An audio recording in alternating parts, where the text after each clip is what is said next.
Hello friends, जय हिंद, वंदे मातरम। Welcome back to our YouTube channel. Friends, आज एक बहुत महत्वपूर्ण विषय पर बात करेंगे।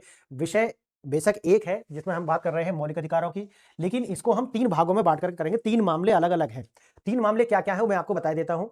3 मामले इस प्रकार से हैं। पहला है बिजली का अधिकार। ये एक केस था जो दिल्ली का है, वो आया और उसमें मकान मालिक और जो उसका किराएदार है उसके बीच डिस्प्यूट होता है और बाद में उसकी जो बिजली है वो काट दी जाती है और ये मामला जाता है हाई कोर्ट में। हाई कोर्ट अधिकार देता है और वो कहता है कि भाई ये इस व्यक्ति के जीवन का मौलिक अधिकार है, इसलिए इसकी बिजली को नहीं काटा जाना चाहिए। और दूसरा मामला है डिजिटल पहुँच का अधिकार। ये सुप्रीम कोर्ट ने इस पर वर्डिक्ट दिया और उन्होंने कहा है कि देखिए, जितनी भी कंपनियां हैं जो केवाईसी कराती हैं, वो अपनी केवाईसी के जो एप्लीकेशन है उनको इस तरीका से डिजाइन करें ताकि जो डिसेबल्ड लोग हैं या जो एसिड अटैक सर्वाइवर्स हैं वो भी अपना केवाईसी अच्छे से कर पाए, उनको कोई बाधा ना आए। तो समावेशी अपने इस सिस्टम को या इस इकोसिस्टम को बनाइए। और तीसरा जो है वो है प्रारंभिक बचपन की देखभाल का अधिकार। यानी कि एक सांसद है सुधा मूर्ति, ठीक है, उनके द्वारा एक प्राइवेट मेंबर बिल जो है वो लाया गया और संसद में उस पर चर्चा हुई और उस चर्चा में बताया गया कि किस प्रकार से जो नॉर्डिक कंट्रीज हैं या वेस्ट में भी जो वेस्टर्न कंट्रीज है उनमें बहुत सारे ऐसे कंट्री हैं, लगभग 46 कंट्री ऐसे हैं जो बच्चों को 3 से 6 वर्ष तक जो है फ्री केयर देते हैं और एजुकेशन फ्री देते हैं। और उसमें जब ये संसद में चर्चा हो रही थी तो उस टाइम पे ये भी कहा गया कि भाई हमारी जो नेशनल एजुकेशन पॉलिसी 2020 है, जिसका एक लक्ष्य है 2030 तक सार्वभौमिक शिक्षा का जो अधिकार देकर के 100% लिटरेसी रेट लेकर के आना है। तो ये जो लक्ष्य है, ये जो कानून है, यानी कि अगर प्राइवेट मेंबर बिल जो है कानून बनता है तो ये 21 बी बनेगा। क्या बनेगा? 21 बी, आर्टिकल 21 बी।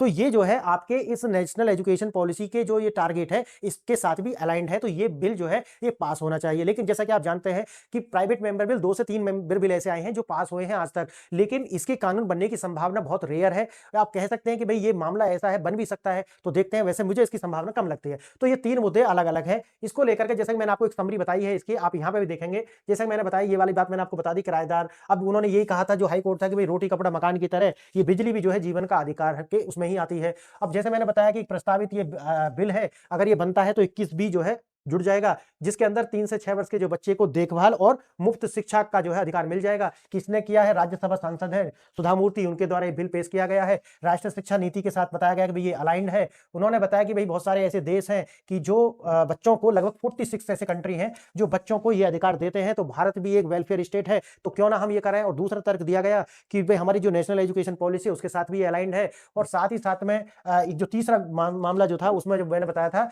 कि भाई आप अपनी केवाईसी को जो है समावेशी बनाएं ताकि व्यक्ति का जो 14, 15 और 21 में जो अधिकार उन्हें मिले हैं उनका उल्लंघन ना हो और जो केवाईसी है वो आसानी से हो जाए। आरबीआई और सेबी जो है उसको समावेशी बनाने के लिए जो ऐप होती है उनकी, उन पर काम करेगा। तो ये आज की न्यूज थी। और अब इसको मैं जैसे आपको बताता हूँ विस्तार से क्या है। विस्तार क्या है? अच्छा, ये जरूरी क्यों है? यूपीएससी में अगर देखा जाए तो फंडामेंटल राइट से बहुत बार प्रश्न आते रहे हैं अलग-अलग उनके, जैसे कि 2017 से 24 तक अगर आप देखोगे तो शोषण के विरुद्ध अधिकार से प्रश्न आए हैं, कानूनी शासन रूल ऑफ लॉ से, निजता के अधिकार से प्रश्न पूछे गए हैं, ऐसे ही समानता, राइट टू इक्वलिटी से, राइट टू प्रॉपर्टी, ये सब प्रश्न आते रहे। तो इसका मतलब है कि आपके एग्जाम के लिए भी महत्वपूर्ण टॉपिक है। अब जैसे मैंने ये आपको समझा दिया कि ये 3 मुद्दे हैं, इसके अंदर वन बाय वन करके हम इसको देखते हैं। पहला क्या है? वही जो मुद्दा जाता है हाई कोर्ट, और हाई कोर्ट में जो है वो उसको जो मालिक है वो एनओसी देने से मना कर देता है।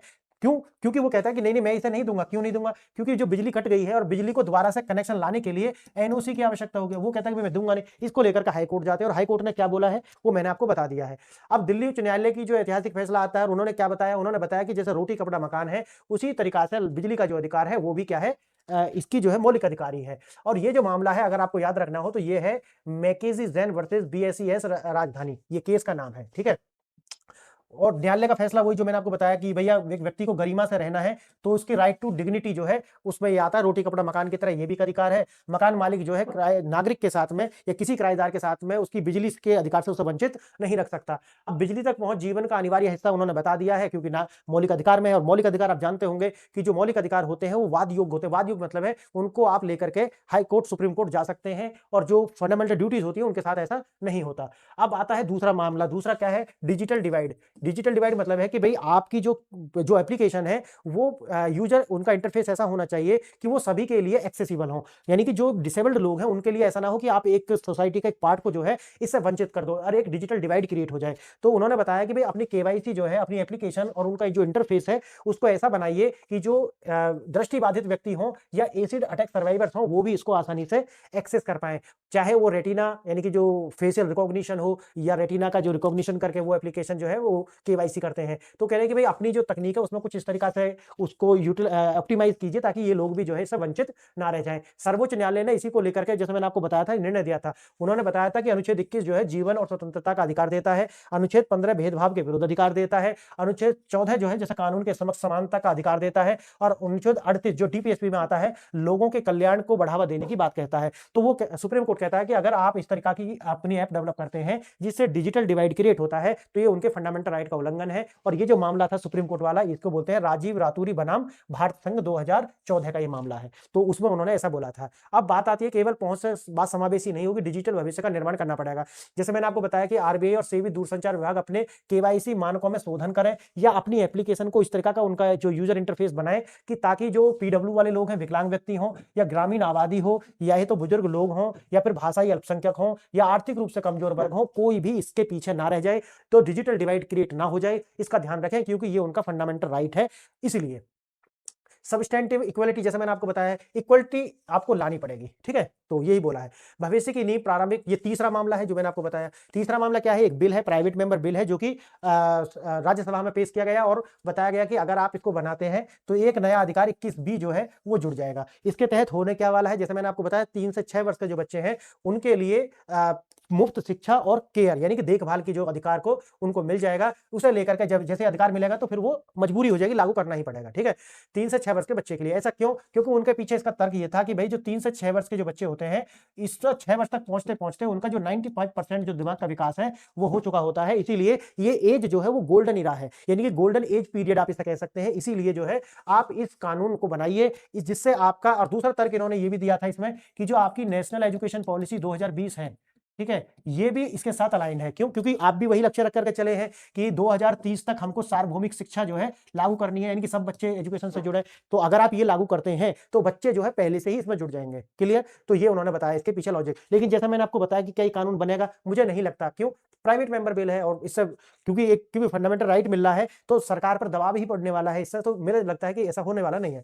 ये दिखाया गया कि किस प्रकार से जो जन्म के समय जो है 25% जो दिमाग का विकास होता है, जब बच्चा 1 वर्ष का होता है तो 50% होता है, 2 वर्ष के होते होते 80% विकसित हो जाता है, 5 वर्ष के बच्चे का दिमाग जो है 90% तक विकसित हो जाता है और 6 वर्ष के बच्चे का जो दिमाग है वो 95% तक जो है विकसित हो चुका होता है। यानी कि अगर हम देखें तो उसका जो कॉग्निजेंस है, संज्ञानात्मक, सोशल और उसका जो इमोशनल विकास है वो पूरी तरीके से हो चुका होता है। इसीलिए अगर हम इन 3 बिंदुओं को क्रिटिकल पॉइंट मानते हैं तो ये जरूरी हो जाता है कि ये एज जो है वो क्या है, गोल्डन इरा है या गोल्डन एज पीरियड है। इसको हमें अच्छे से यूटिलाइज करना होगा ताकि हम जो लेकर के चले हैं नेशनल एजुकेशन पॉलिसी वाला वो हम कर पाए। और भी इसके पीछे बहुत सारे तर्क दिए गए जो मैं आपको अभी बताने वाला हूं।